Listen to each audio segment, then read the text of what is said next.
요한계시록 14장은 굉장히 중요하고 또 요한계시록에서 저희들이 하나님의 뜻을 분명히 구별해내는 매우 중요한 장입니다. 재앙으로 시작되어져 있는 이 요한계시록의 중간에 이렇게 하늘의 이야기와 또 하나님께서 베푸시는 이야기들을 기록해 놓은 것, 특별히 14만 4천의 찬양 뒤에 이 추수에 관한 이야기와 또 이 추수에서 함께 나오는 진노에 관한 이야기가 오늘 14장 마지막까지 보여주고 있죠. 이 이야기가 15장까지 연결된 다음에 16장에서는 다시 세 번째 재앙인 진노의 재앙이, 이 대접 재앙이 다시 소개되어집니다. 일곱 대접의 재앙을 보기 전에 하나님께서 나팔재앙 다음에 이것을 넣어 놓으시고 또 그 안에서 하나님의 교회가 결국은 승리할 것이다. 성삼위 하나님을 흉내낸 사단의 삼위일체 용과 바다짐승과 땅짐승은 결국 많은 이적과 능력을 통해서 하나님의 백성과 땅에 있는 사람들을 미혹하고 그들을 죽이고 억압하지만 결국 그 짐승의 이름과 그 짐승의 수를 상징하는 666과는 비교할 수 없는 이마에 하나님의 이름과 그리스도의 이름을 받은 14만 4천이 전진하며 행군하는 노래를 부르면서 승리를 노래하고 이 땅에 있는 우리들에게 이제 곧 우리가 도착하니 조금만 더 힘을 내요. 그 전쟁에서 밀리지 말고 앞서 믿음으로 행하라 라는 것이 우리가 함께 보았던 내용이었습니다. 그 내용 뒤에 이제 14절부터 보시면 인자가 금 면류관을 쓰고 예리한 낯을 들고 땅에 있는 곡식을 추수합니다. 그리고 또 한 큰 천사가 또한 예리한 낯을 들고 섰을 때에 또 다른 천사가 그 천사를 보고 낫을 휘둘러 포도송이를 수확하라. 이제 다 익었다 라고 말합니다. 예수님께서 인자가 낫을 휘둘러 수확한 이 곡식은 땅의 곡식을 거두어라. 이제 다 익었다라는 것은 하나님의 구원의 백성들을 거두어 드린다라는 것을 의미하고요. 포도송이는 사람을 괴롭히는 이 땅에서 곡식과 비견되는 특별히 이스라엘 백성들에게 먹는 것과 더불어 마시는 것의 대표, 그리고 이곳에서는 이렇게 이해하시면 됩니다. 세상에서 곡식과 다르게 포도송이 더 보암직하고 더 먹음직하고 더 값이 비싼 포도주를 담는 그 포도송이, 악인에 대해서 세상에서 더 보기 좋고 더 비싸고 더 값어치 있고 더 대우받는다라는 것으로 비유한 것이 이 포도송이입니다. 그리고 이 포도송이를 거두어서 포도주 틀에 넣고 진노의 발로 그것을 밟습니다. 큰 진노의 포도주 틀에 밟고 누르니 그 진노의 포도주가 얼마나 퍼져가냐면 나중에 포도주를 다 짜내어서 통에 옮겨 그 통을 싣고 이제 배달을 갈 말 어구에까지 찼다라고 말씀합니다. 그리고 그 포도주 틀에서 나온 포도주가 퍼져나감이 어느 정도냐면 1600 스타디온이라고 말씀합니다. 이 스타디온은 거리입니다. 우리로 환산하면 서울에서 대구 정도의 거리를 말씀하고 있는 겁니다. 즉 이것이 무엇이냐면 악한 자가 진노의 포도주 틀에 담겨서 그들이 눌림은 끝이 없이 그 악행과는 비교할 수 없을 만큼 끝이 없이 눌려 완전히 포도주의 형태는 소멸되고 그 포도의 형태가 다 소멸되고 포도주로 그 빨간 흔적을 서울에서 대구에 이를 만큼 이 1600 스타디온이라고 말씀하시는 이만큼 쫙 퍼져갈 거다라고 말합니다. 이것은 악한 자의 말로가 어떻게 될 것인지 너희의 눈으로 거부할 수 없을 만큼 분명히 보이게 될 것이다 라는 말씀입니다. 14장에서 제일 중요한 것은 이 악한 자가 징계를 받고 분노의 포도주 틀 속에 들어가서 밟힘을 당하고 그의 악함의 징벌이 세상에서 부정할 수 없을 만큼 퍼져간다. 그가 세상에서 값어치 있고 아름답게 보이고 오히려 하나님의 자녀들을 상징하는 곡식보다 더 귀중하고 풍요롭고 탐스럽게 보였던 그 포도송이가 납작 으깨져서 그 형태를 알아볼 수 없을 만큼 징계의 결과로 증언된다. 이게 중요한 게 아닙니다. 14장에서 중요한 것은 14만 4천의 노래입니다. 특별히 그 14만 4천이 부르는 그 승리의 노래, 하나님의 나라의 임재의 노래, 이 땅에서 있는 우리들에게 함께 부르자, 힘을 내라, 이제 곧 왔다 라고 부르는 그 노래를 지금 불러라, 이 땅에서 불러야 한다라는 것이 14장의 핵심 말씀입니다. 이 말씀이 무엇이냐면요, 하나님의 나라가 구원받은 하나님의 백성이 성삼위 하나님을 모방하여서 용과 바닷짐승과 땅짐승이 만들어낸 우상을 통해서 그 우상이 하나님과 예수님과 성령님을 흉내내어서 이 땅에서 여러 이름으로 당신의 자녀들과 이 땅의 백성들을 미혹할 때, 그때에 그 미혹에 넘어가지 않은 자와 넘어간 자 모두가 어떻게 보면 고통 가운데 있는 것입니다. 그 미혹에 넘어간 자도 고통 가운데 있고 멸망으로 향해 가는 것이고, 그 유혹에 넘어가지 않은 자도 고통과 아픔 가운데 압제를 당하고 있는 것이죠. 우리는 전자는 아닙니다.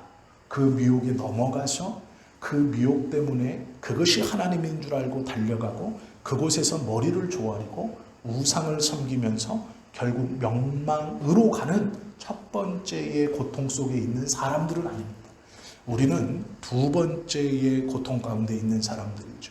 믿음을 가지고 이 땅을 살기 때문에 당하는 고난과 그 유혹을 물리치기 위해서 하나님 앞에 예배하고 주님의 말씀과 성경의 말씀을 들으면서 날카로운 지식과 이성으로 그 성경적이지 않은 이적과 기적을 경계하며 분별해내면서 그곳에 빠지지 않고 하나님의 성전에 나와 신앙생활을 하지만 여전히 세상 가운데 고통받고 우리의 삶에서 아픔과 신앙적 눌림, 사단의 유혹과 그 방해를 받으며 살아가는 두 번째 고통 가운데 있는 것이 우리들입니다. 14장은 이런 두 번째 고통 가운데 있는 성도들에게 승리의 노래를 함께 부르자라고 말씀하고 있는 것입니다. 우리가 이제 곧 도착할 것이니 14만 4천이 부르는 이 노래가 너희의 귀에 들려질 때에 너희가 힘을 내어 우리가 곧 도착함을 깨달으니 힘을 내어 싸워라. 그리고 또한 그 자리에서 우리가 부르는 14만 4천이 부르는 이 노래를 너희는 너희의 삶의 그 자리, 고통받고 압제받는 그 자리에서 불러야 한다 라고 우리에게 말씀해 주시고 권면하는 것이죠. 구원이라는 것은요, 우리가 하나님의 나라에 가는 것은 결과입니다. 우리는 육신의 생명이 끝나거나 우리의 육신의 생명이 끝나기 전에 예수님께서 이 땅에 다시 오시면 종말을 경험합니다. 그 종말 끝에 하나님의 나라에 들어갈 것입니다.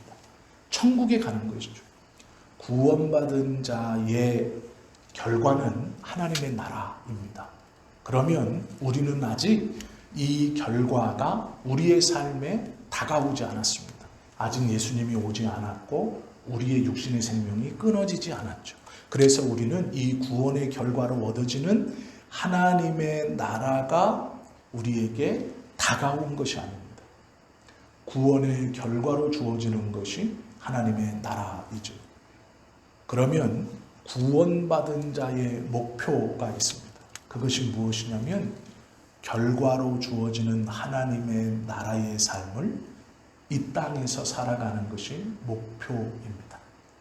구원받은 자의 목표는 하나님의 나라 결과로 주어진 구원의 결과로 주어지는 하나님의 나라를 지금 이 땅에서 살아가는 것이 구원받은 자의 목표입니다.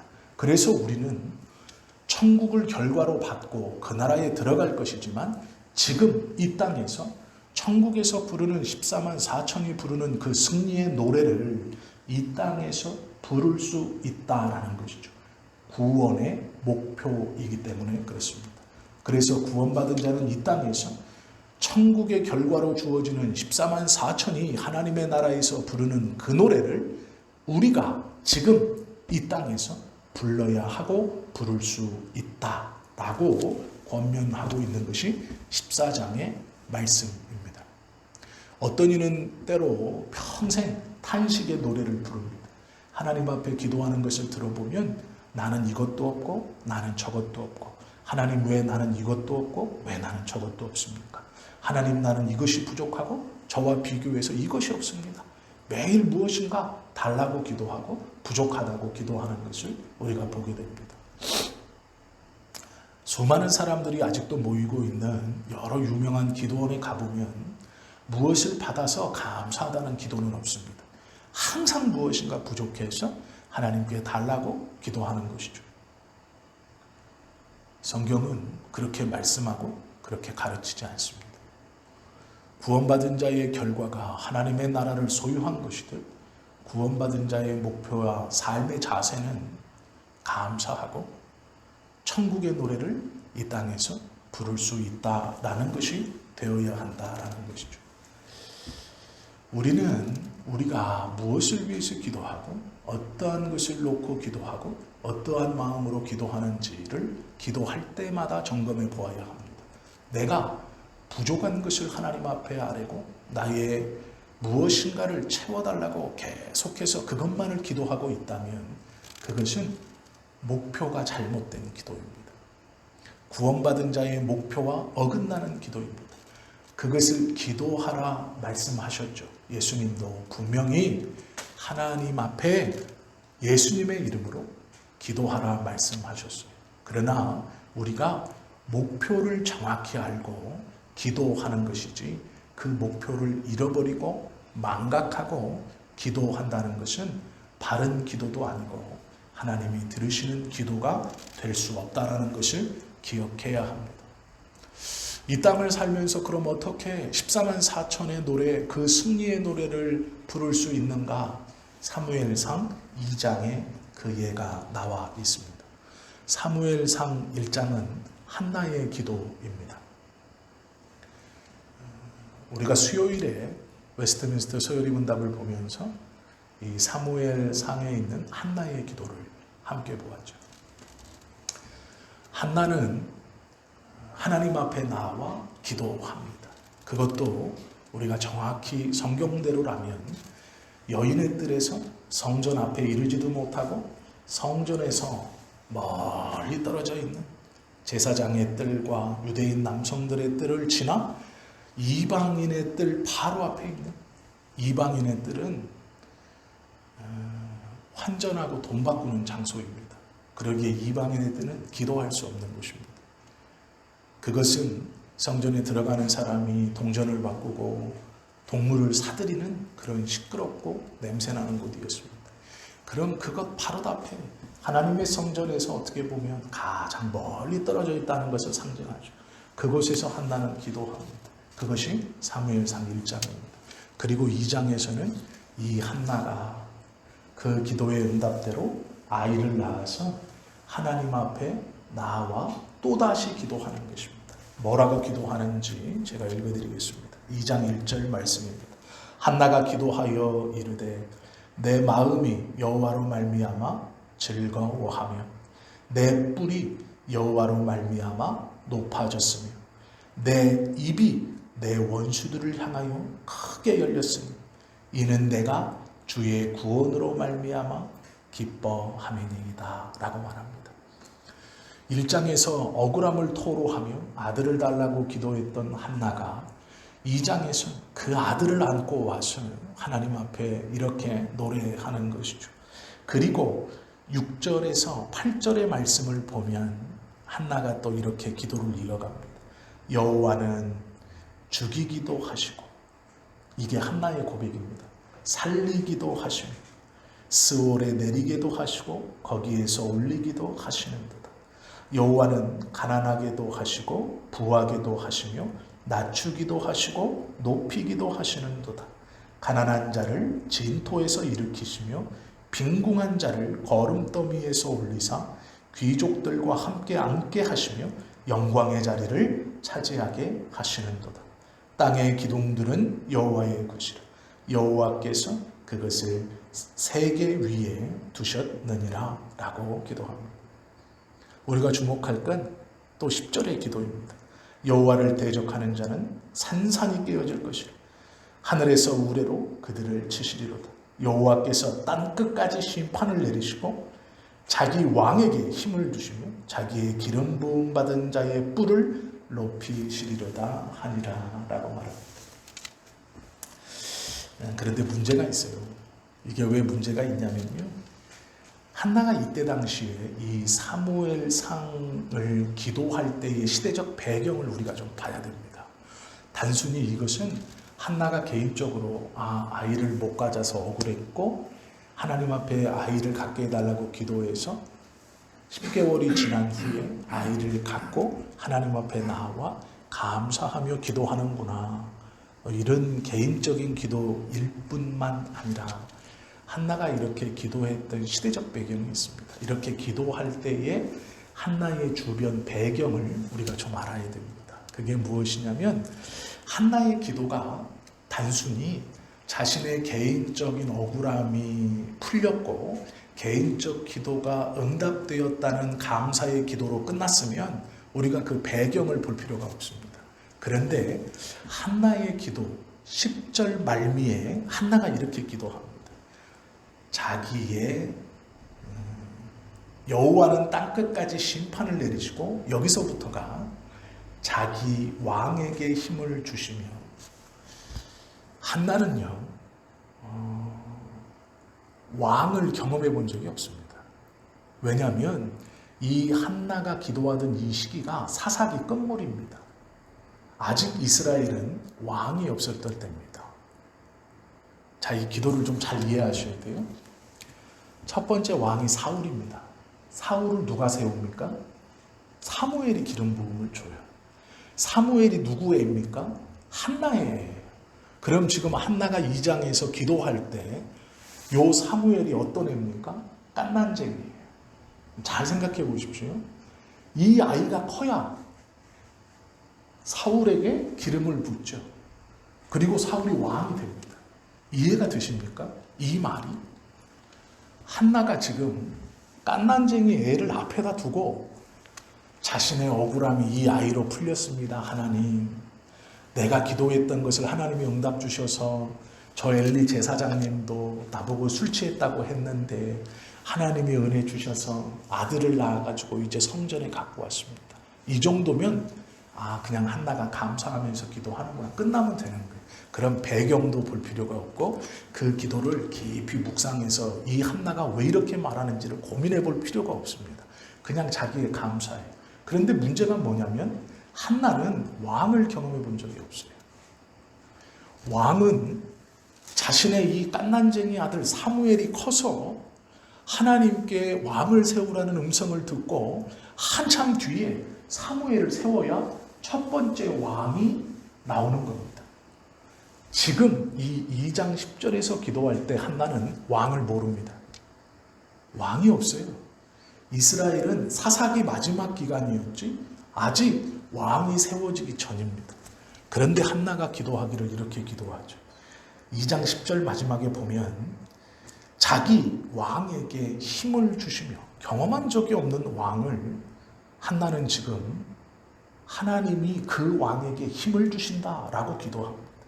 자기의 기름 부음 받은 자의 뿔을 높이시리로다라고 기도합니다. 경험한 적이 없어요. 왕이 아직 이스라엘에게 생기기 전입니다. 그런데 한나가 놀랍게도 하나님께서 자기 왕에게 라고 말합니다. 하나님께서 자기 왕에게 힘을 더하여 주시고 기름 부음 받은 자의 뿔을 높이시리로다. 이것은 한나가 할 수 있는 기도가 아닙니다. 이렇게 기도하는 순간 이 기도는 한나의 개인적 기도가 아닙니다. 그 개인적 기도의 범주를 뛰어넘는 기도가 되는 것이죠. 경험해보지 못한 왕에 대한 기도, 그리고 그 왕을 표현하기를 하나님께서 세우신 왕이라고 말하고 있고, 또한 기름 부음을 받았다라고 표현하고 있습니다. 그 뿔을 높이시리라. 9절까지는 정확히 말하면 한나가 2장 1절부터 8절까지는 자기의 개인적 감사의 기도입니다. 자기의 억울함을 풀어주신 하나님에 대한 기도, 내가 개인적으로 경험하고 알고 있었던 하나님에 대한 기도입니다. 9절을 빼고 10절은 한나가 경험해보지 못한 하나님에 대한 기도입니다. 한나는 왕이 누군지 몰라요. 왕이라는 것이 이스라엘에게 아직 세워지기 전입니다. 그런데 이 10절의 기도 한 절 때문에 이 기도를 우리가 자세히 봐야 될 이유가 생기고, 이것이 한나의 개인적 기도가 아니라는 것을 우리가 생각해 보아야 합니다. 그러면 한나가 이렇게 감사할 때, 이때가 어느 때냐? 사사기 말입니다. 이제 사사기가 거의 다 끝나고 첫 번째 왕이 세워지기 몇십 년 전입니다. 이제 자기 아들 사무엘이 성전에서 커서 이가 마지막 사사가 되고 선지자의 역할을 감당하면서 세우는 것이 사울입니다. 그게 왕이죠. 아직 왕이 세우기 몇십 년 전에 한나가 성전에 나와서 하나님 앞에 감사하고 하나님의 영광을 노래하다가 무엇까지 기도하냐면 당신이 세우신 왕에게 권능을 주실 것이고 기름 부음을 받은 자의 뿔을 높이실 것이다 라고 기도합니다. 이 한 문장의 기도를 한나가 뱉은 것이 아니고 하나님께서 한나의 입으로 고백하게 하신 것이죠. 그러기에 우리는 이 한 문장을 주목해 봐야 합니다. 어떻게 한나가 경험해보지 못한 왕, 어떻게 한나가 본 적이 없는 기름 부은 자를 축복하면서 그것을 하나님 앞에 노래할 수 있었을까? 이것이 하나님의 나라 14만 4천을 노래하며 하나님의 나라에서 노래하는 그 노래를, 하나님의 나라를 경험해보지 못한 우리가 이 땅에서 하나님의 나라를 살아가는 14만 4천이 부르는 노래를, 하나님의 나라를 살지 못하는 이 땅에 사는 우리가 지금 경험해보지 못한 그 노래를 이 땅에서 할 수 있는 것과 같은 조건입니다. 그러기에 사무엘상에 등장하는 이 한나의 기도를 가만히 우리가 묵상해서 이것을 우리의 것으로 깨달으면 지금 이 땅에서 우리도 경험해보지 못한 14만 4천이 부르는 노래를 능히 부를 수 있다라고 말씀하신 그 의도를 깨닫고 알게 되는 것이죠. 이게 도입입니다. 이해하셨죠? 무슨 얘기를 하고 있는지 이해를 하셨어야 됩니다. 이것을 이해하지 못하면 이 뒤의 이야기를 이해할 수 없습니다. 이것을 이해하셔야 오늘 이 계시록 14장 14절부터 20절의 내용이 이해가 됩니다. 첫 번째는 미래의 것을 지금의 것으로 땡겨 붙드는 것입니다. 이게 무엇이냐면요, 하나님의 은혜, 하나님의 인도, 하나님의 역사라는 것을 과거를 보고 하나님께 감사하는 사람들이 있습니다. 그것은 굉장히 중요한 것이죠. 내가 돌아보니 하나님의 은혜였습니다. 내가 돌아보니 하나님의 인도였습니다. 너무나 좋고 너무나 귀한 신앙의 고백입니다. 우리들 대부분은 이렇게 뒤를 돌아보면서 나에게 베푸셨던 하나님의 은혜를 다시 기억하며 지금의 상황의 어려움과 지금의 상황의 어떠함을 하나님이 이렇게 해 주실 것이다 라고 감사하고 기도하며 그것을 견디어가고 하나님께 소망을 두죠. 잘못된 것이 아닙니다. 이것은 귀한 신앙의 모습입니다. 그런데 믿음의 선진들의 고백과 기도를 가끔 보면 앞으로 일어나는 일을 지금 자신의 것으로 땡겨와서 기뻐하고 감사하는 사람들이 있습니다. 이게 한나의 기도에 드러나 있는 모습 중 하나입니다. 우리가 14만 4천의 노래를 이 땅에서 부를 수 있다라는 것도 앞으로 우리에게 약속되어진 저 하나님의 나라 구원의 결과로 우리 모두에게 주어진 분명한 저 하나님의 나라를 땡겨서 지금 그 결과를 땡겨 하나님의 나라 그것을 지금 이 땅에서 노래하고 살아갈 수 있다라는 것입니다. 다시 돌아와서요. 조금 더 이것을 쉽게 설명하기 위해서 사무엘상 이야기를 조금 더 하겠습니다. 사무엘상 2장이 끝나고 3장에 넘어가면 법궤를 빼앗깁니다. 법궤를 이스라엘이 전쟁 중에 빼앗기고 엘리 제사장이 목이 부러져 죽고 홈느와 비느하스가 죽어버립니다. 이스라엘에 제사장이 없어요. 법궤도 없어져 버렸습니다. 제일 슬프고 제일 암울했던 기간입니다.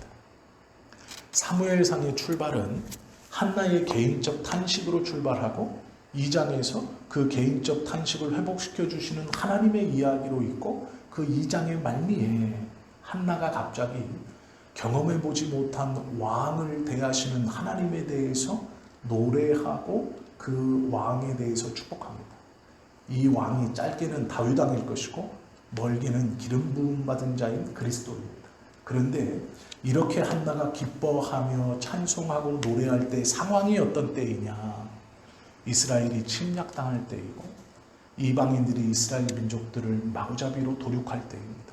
그리고 결국 조금 시간이 흐르면 엘리도 죽고 두 아들도 죽고 제사장의 대가 끊기고 법궤조차 이방인한테 빼앗겨서 하나님의 성전이 텅 비어버릴 때입니다. 아무것도 남지 않아요. 법궤가 이방인의 손에 들어갔을 때 잘했건 못했건 엘리와 홈리와 비느하스 두 아들이 어쨌든 성전을 지키고 있었는데 다 죽어버렸어요. 아무것도 없는 하나님을 붙들고 상징하고 이스라엘 백성들이 어떻게 기쁨을 표현하고 노래할 것이 아무것도 없는 처절한 절망, 모든 것이 다 비어 있었던 상황입니다. 그 상황 직전에 이 한나가 노래하는 거예요. 뭐라고 노래하냐면 하나님이 직접 세우시는 왕이 없거든요. 기름 부음을 받은 당신의 그 기름 부음을 받은 자는 아직 없습니다. 그런데 그 자의 뿔을 높일 것이고 왕의 권위를 높일 것입니다. 라고 노래하는 것은 이 뒤에 벌어지는 시대적 배경을 보면 한나가 노래할 때 그 상황을 보면 녹록지 않습니다.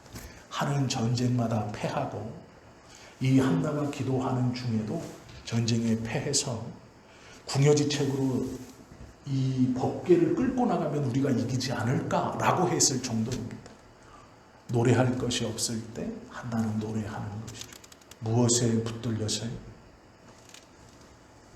미래에 자신에게 주어진 이스라엘에게 주어진 그 왕과 그 기름 부음 받은 자의 그 은혜를 붙들고 지금 노래하고 있다라는 것이죠.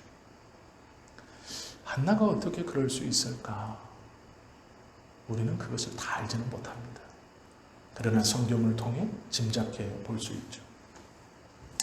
한나는 사사시대 말 한 아이가 태어났고 시간이 지나며 자신을 둘러싼 환경과 여건은 점점 더 나빠지고 그 전에 도저히 있을 수 없었던 최악의 상황, 법궤가 빼앗기고 제사장이 다 죽어버려 대가 끊겨버리는 수습할 수 없는 어려움과 공경 가운데 처해 있습니다. 그 비천의 자리에서 한나가 노래합니다. 건져주시는 하나님, 반전의 하나님, 회복시켜 주시는 하나님. 우리가 신약의 누가복음을 보면요, 이 한나의 기도를 마리아의 기도와 연관시키고 있는 것을 봅니다. 마리아가 예수를 가졌을 때 똑같이 노래해요. 요한의 어머니 요게벳이 예수를 품은 마리아를 보았을 때 자신의 배에서 그 아이가 요동칠 때 마리아를 보고 똑같이 노래합니다. 이것을 보면 한나의 기도가 예수님을 향해서 또 하나님의 구원을 향해서 그가 그 기쁨을 가지고 와서 노래한다는 것을 우리가 알 수 있죠. 자신의 비극의 자리에서 건지신 하나님이 이스라엘의 비극의 자리에서 건지신다라는 것입니다. 내 개인적인 아픔과 이 고통을 돌아보신 하나님이 이스라엘의 비극과 아픔을 분명히 돌아보실 것이다 라는 것이죠. 앞으로 일어날 일 중에 가장 중요한 것은 기름 부음 받을 자가 나올 것이다 라는 것입니다. 이것보다 더 중요한 것은 뭐죠?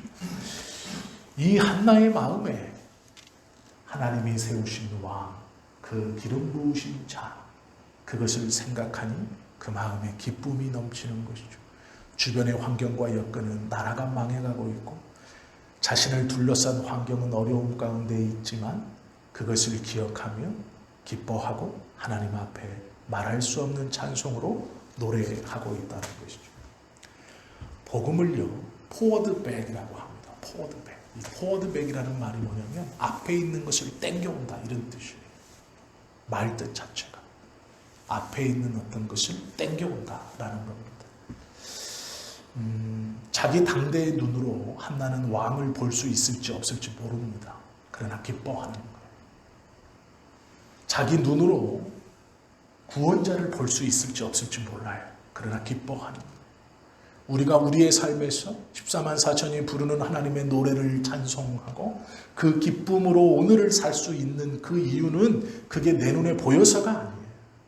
내 눈에 볼지 안 볼지 모릅니다. 그러나 약속된 것, 말씀에 약속된 것을 믿어 우리는 기뻐하는 거예요. 우리가 기뻐할 수 있는 이유는요, 하나님의 말씀에 약속해 주셨기 때문입니다. 우리의 삶을 하나님이 함께 하신다. 너에게 구원의 결과로 천국이 약속되었다. 내가 너와 함께 할 것이다. 내가 세상 끝날까지 너와 함께 할 것이다 라는 약속의 말씀으로 앞의 것을 땡겨올 수 있는, 포워드백 할 수 있는 겁니다. 이것이 복음이에요. 이것이 우리가 지금 노래할 수 있는 이유가 되는 것이죠. 14장 14절부터 20절의 말씀에 보면 우리가 좀 이 말씀을 조금 시간이 가지만 좀 자세히 보면 좋을 것 같습니다. 종교적인 은혜에, 하나님의 은혜에 익숙해져 버린 사람들이 있어요. 특별히 신앙생활을 오래 한 사람들에게서 이런 문제가 발생합니다. 누리고 있는 하나님의 은혜가 당연한 거예요. 감사하지 않은 거예요. 내가 누리고 있는 하나님의 어떠함이 너무 당연해져 버린 거예요.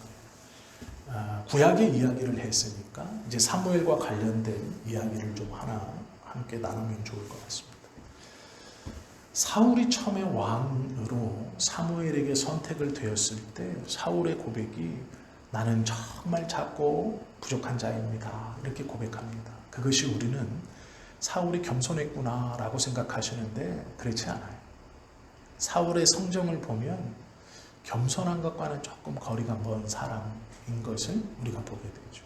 그러면 사울이 왜 그렇게 말했을까? 이 일이 있기 전 사사기 시대에 보면 이런 말이 있습니다.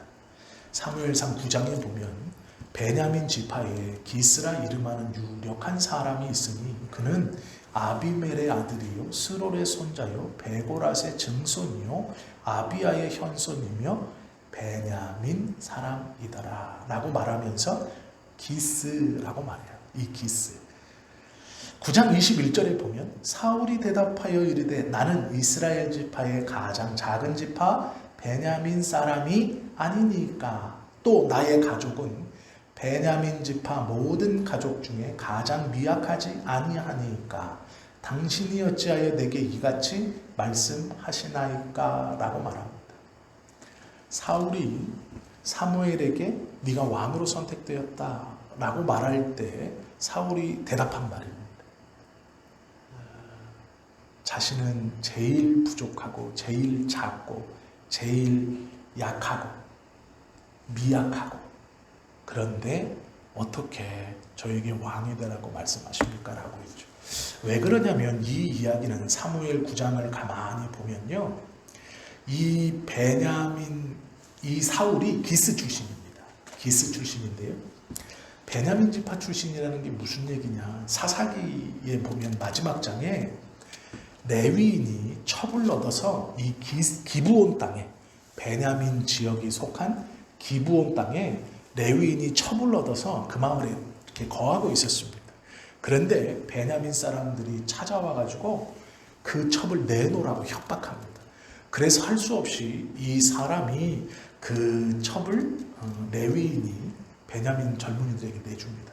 그랬더니 하루 밤새도록 이 첩을 이 베냐민 젊은이들이, 불량배들이 범해서 다음날 아침 말로 표현할 수 없는 몰골로 그의 문지방 앞에서 죽어 있는 것을 발견합니다. 그래서 이 레위인이 어떻게 하냐면 그 첩의 시신을 12개로 쪼개버립니다. 각 지파마다 그 시신을 보내면서 베냐민에 속한 불량배들이 나의 첩에게 이렇게 행했습니다 라고 말합니다. 이 원통함과 분함을 갚아달라고 이야기합니다. 그때에 모든 지파에서 다 몰려와서 그 불량배를 내놓으라고 합니다. 그런데 이 베냐민 지파에서 그 불량배를 내어주지 않습니다. 그러자 나머지 지파에서 베냐민 지파 남자 600명을 제외하고 모두 다 죽여버립니다. 그리고 살아남은 사람의 후예가 이 사울입니다.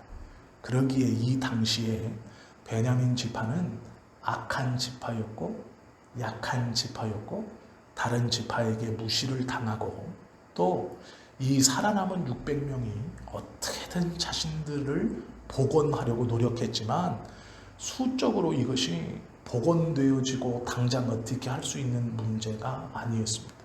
그들이 죽임을 당한 것은 하나님의 율법을 어긴 것이었고 윤리적으로도 큰 잘못을 했기 때문에 다 죽임을 당한 겁니다. 그러기에 나머지 지파에서 이 베냐민 지파를 우리로 말하면 왕따시키고 노골적으로 무시하고 있었던 시기였습니다. 그 시기가 사사기 마지막입니다. 이때에 사무엘이 사울을 왕으로 세웠습니다. 베냐민 지파, 왕따당하고 있고 가장 힘이 적은 지파, 그 지파의 남성을 불러다가 왕으로 하나님이 세웠다라고 말한 것이죠. 그때 사울은 나는 베냐민 지파, 어떻게 베냐민 지파가 줄어들었는지 아시지 않습니까? 그 지파의 소속입니다. 그 나쁜 지파, 그 약한 지파. 그런데 그 지파 중에서도 우리의 가문은 별로 그렇게 내세울 게 없는 가문입니다. 그러니까 이 600명의 살아남은 베냐민 지파 중에 별로 그렇게 주목받지 못하는 사람인 거예요. 그 가문이었습니다. 그렇게 사울이 겸손하게 고백할 수밖에 없는 환경이었습니다. 그런데 하나님이 그 베냐민 지파의 사울을 선택하여 왕으로 세웠죠. 그렇다면 이것은 사울의 입장에서 하나님의 은혜를 완전하게 경험하는 것이죠. 그 악한 지파, 그 약한 지파, 그 악하고 약한 11지파에서 공개적으로 무시당하고 공개적으로 아무런 것 이스라엘의 어떠한 절기나 행사에서도 끼워주지 않고 이스라엘 민족 안에 그 땅 안에 있지만 노골적으로 시비를 걸리고 무시를 당하고 그랬던 자신을 왕으로 세우신 하나님. 그러면 사울이 하나님에 대한 느낌과 하나님께 받은 감사를 표현할 때 평생도록 자신의 지파에서 자신의 가문에서 이 왕, 자기를 왕 삼아주신 하나님께 어떤 마음을 품어야 했을까요? 우리가 능히 짐작해 볼 수 있죠. 그런데 문제는 이 사울은 나중에 얼마 지나지 않아 당연하다라고 생각했습니다. 내가 그래도 다른 사람보다 머리 하나가 더 있고 내가 그래도 왕이 되기에 당연하지라고 생각했습니다. 이래서 이 당연하다라고 생각하는 것으로 하나님 앞에 교만해지기 시작했죠. 타락이라는 것은 우리가 어떤 죄를 저질러서가 아닙니다. 타락은 감사가 사라지면 시작된 겁니다. 우리의 입에서 하나님에 대한 감사가 사라지면 타락하고 있는 겁니다. 타락은 감사가 사라지는 것으로 시작하고 당연병의 끝자락은 멸망입니다. 하나님이 나에게 주신 것이 당연하지. 내가 누리는 것이 당연하지. 그 당연하게 되면 이제 곧 망할 것이라고 생각하시면 됩니다. 감사가 사라진 입술은 타락의 시작이고 내가 누리는 이 은혜를 당연하다고 느끼면 이제 곧 망하고 그것은 끝나는 것이죠. 우리가 하나님 앞에 회복되어야 할 것은 한나처럼 이 암울한 시대에 하나님께서 자기를 돌아봐 주시고 은혜를 베풀어 주시는 과거의 하나님의 갚으심과 은혜를 가지고 여기서 멈춰져 있는 것이 아니라 그 하나님 앞에서 말씀을 통해 약속해 놓으신 미래의 것을 지금 나의 것으로 끌어와서 이곳에서 기쁨과 감사를 고백할 수 있어야 한다는 것이죠. 이 기쁨과 감사가 멈추는 순간 타락은 시작되는 것이고 내가 누리는 하나님의 은혜가 당연하게 되는 순간 곧 망한다라는 것을 우리가 기억해야 합니다. 이 요한계시록 14장 14절부터 20절은 그 말씀이에요. 그때가 이제 곧 올 것이다. 곡식은 다 익었습니다. 이제 예수님의 추수가 시작될 것이고 포도주도 연근만큼 연그렸습니다. 이제 천사가 그것을 수확하여 진노의 포도주 틀에 던질 날이 얼마 남지 않았다라는 것입니다. 그러므로 정신을 바짝 차리고 힘을 내라 라는 것이죠. 교회야 조금 더 힘을 내라. 우리의 입에서 14만 4천의 노래를 함께 부르고 감사가 끊이지 않고 하나님이 주신 은혜는 결코 당연한 게 아니다 라는 것을 알아야 한다 라는 것이죠. 우리가 다음 주에 이제 15장을 보실 텐데요. 15장 1절부터 우리가 함께 또 다시 보실 것인데 오늘 14장을 끝내면서 꼭 기억하십시오. 복음은 구원받은 자는 하나님께서 약속해 주신 그 구원의 결과인 하나님의 나라를 지금 살아가고 있는 자입니다. 그 하나님의 나라를 이 땅에서 실천하고 누리며 사는 것이 우리의 목적입니다. 그 노래를 부르는 것이 결과로 주어진 것은 지금 내가 누리는 것. 이 누림의 근거는 부정할 수 없는 하나님의 약속인 성경입니다. 그러기에 주님의 성경에 약속되어진 그것을 우리는 앞에 주신 것을 보고 지금 그것을 끌어와서 지금 내가 이곳에서 감사를 고백하고 은혜를 고백하는 것입니다. 그것이 믿는 자의 사는 모습이고 신앙입니다. 이것이 믿음입니다. 이 믿음과 고백이 우리 안에 있어서 하나님께서 주시는 놀라운 믿음의 고백과 기도를 한나처럼 우리도 환경에 구애받지 않고 하나님 앞에 기쁨으로 드릴 수 있는 저와 여러분 되시기를 예수님의 이름으로 축원합니다. 기도하시겠습니다. 하나님 아버지 감사합니다.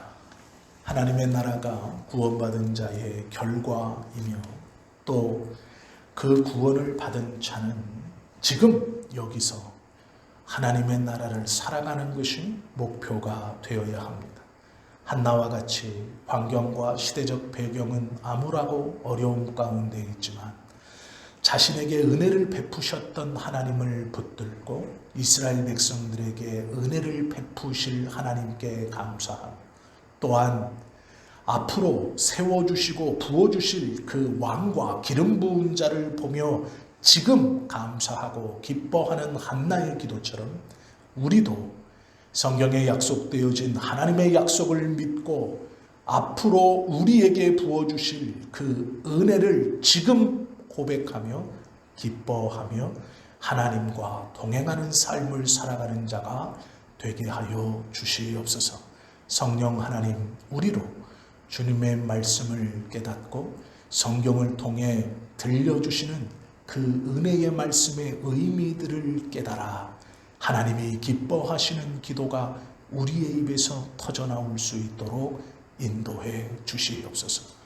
감사가 끊어지는 것이 교만의 시작이고 하나님의 은혜가 당연하여 무뎌지면 곧 망한다는 것을 기억하며 언제나 주의 은혜로 감사하고 하나님 앞에 받은 은혜를 귀시 여기는 우리의 모습이 되게 하여 주옵소서. 예수님의 이름으로 감사하고 축복하며 기도하옵나이다. 아멘. 우리 오늘 말씀 기억하시고 기도 드리시겠습니다.